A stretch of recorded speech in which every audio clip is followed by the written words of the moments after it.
Hi everyone. So, I'm now going to talk about extroverted intuition. So, this is one which I think is not as hard done by as some of the other cognitive functions. I still think there are some things which are wrong in what people have come to understand about extroverted intuition. There's this idea that it's to do predominantly with associations between things, and that what they see as someone jumping from one idea to the next is that the focus is on the associations between the things rather than the things themselves. So that's not a major problem. It is a misconception.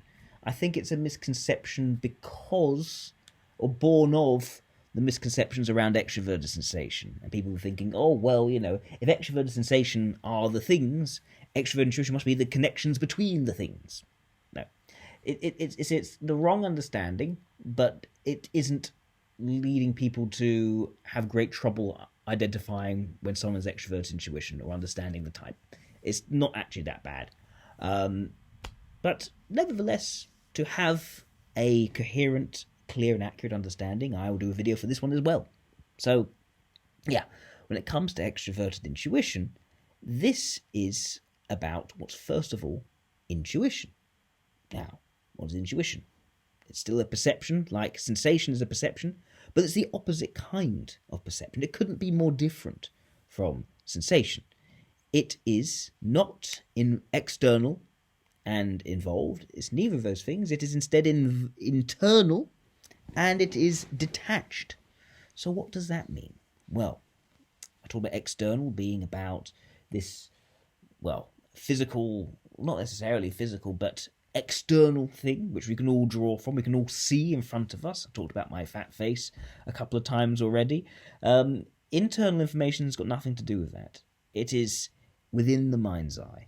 It is something which cannot be directly shared unless I reinterpret into something that is shareable, and then you interpret it in your own way from that shareable information. It's a bit like, as an analogy, when you're having a telephone conversation, right? The sound from your voice does not carry over very large distances. So the point of a telephone is to convert sound waves into electrical signals, which are then converted back into sound waves for you to hear. That's kind of the idea of internal information. It has to be reinterpreted into a directly shareable medium from which it can then be interpreted again by the person.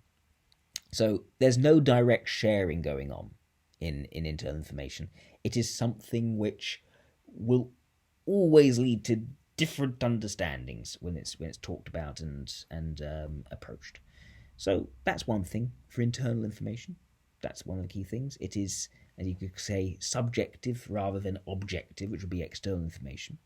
The other thing is that it is detached as opposed to involved.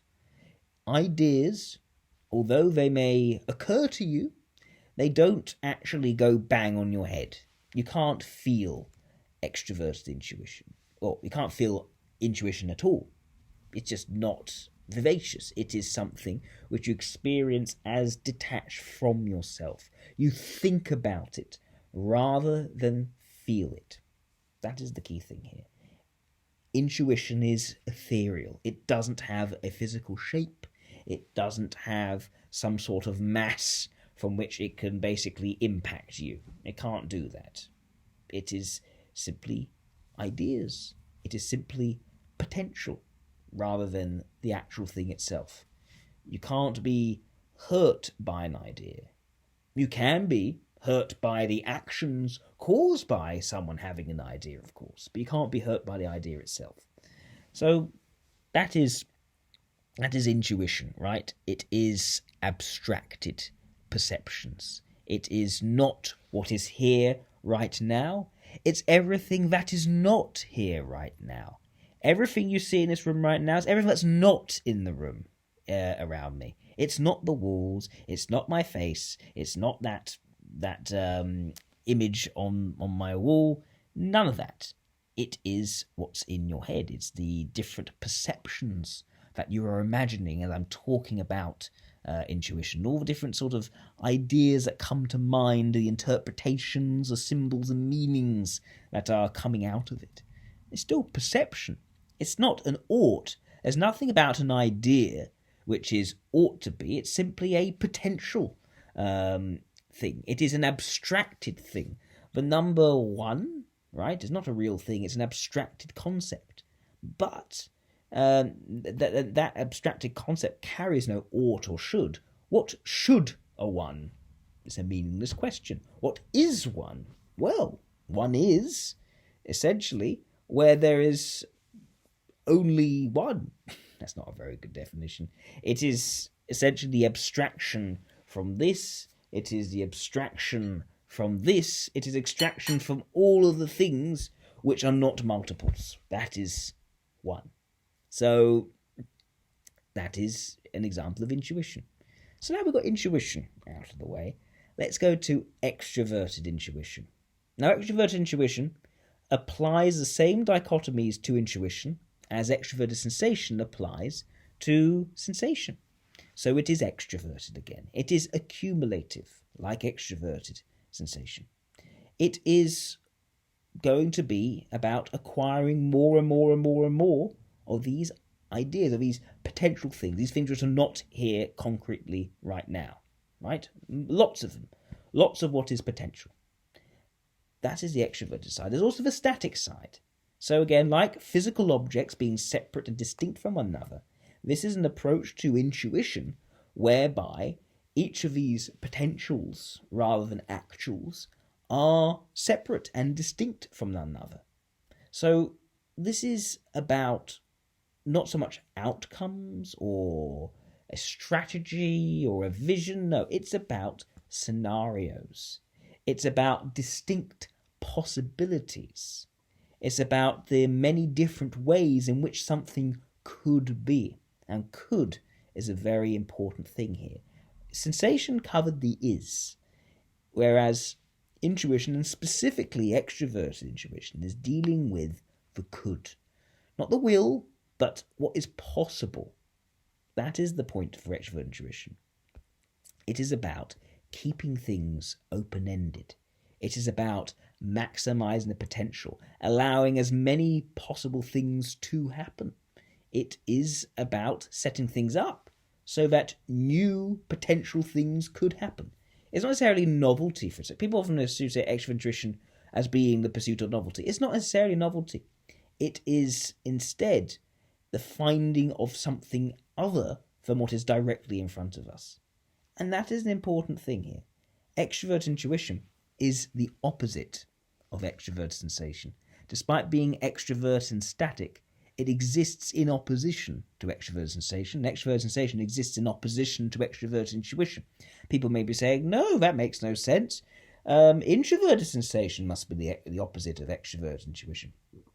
No, because you can have someone doing introverted sensation and actually supporting and helping extroverted intuition.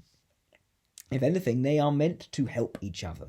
They actually are two sides of the same coin. What is that coin? That coin is the appreciation of the universe, both in terms of discovering all the possibilities that are there in the universe, what it could possibly be, what its potential is, but also then refining those experiences, making the most of what you've experienced, actually savouring what you've experienced. That's the introverted sensation part. That goes together. But no, extroverted sensation and extroverted intuition are at loggerheads. And it is very, very clear why that is.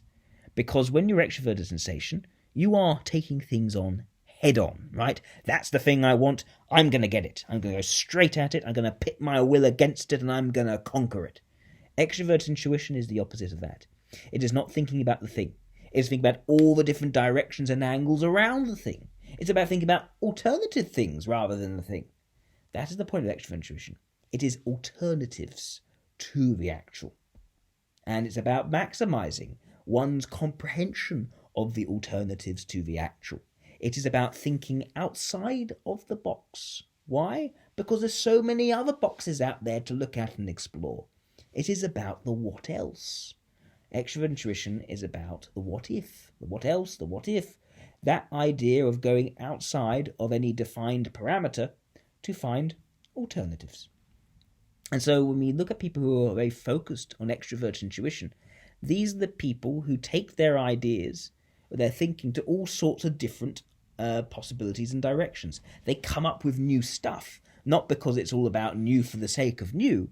It's because they are continuously seeking alternatives. They're continuously turning over stones that have yet to be turned over, because that carries new potential to add to our understanding of how things could be. So yeah, that is extroverted intuition. It happens to be my leading function. I might even say the reason I'm into socionics is because of extroverted intuition, because I see it as the vessel of the greatest number of new possibilities that, if I just push enough, could erupt into all sorts of new outcomes, all sorts of new directions in which human civilization can go. Elon Musk is another example with his mission to Mars, because that will unlock all sorts of things for the future. It's not about focusing on a set destination.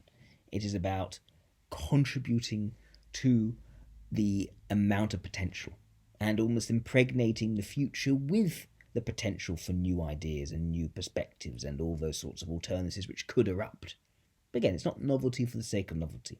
It's alternatives for the sake of alternatives. Thank you very much, everyone. I'll be covering introvert intuition next.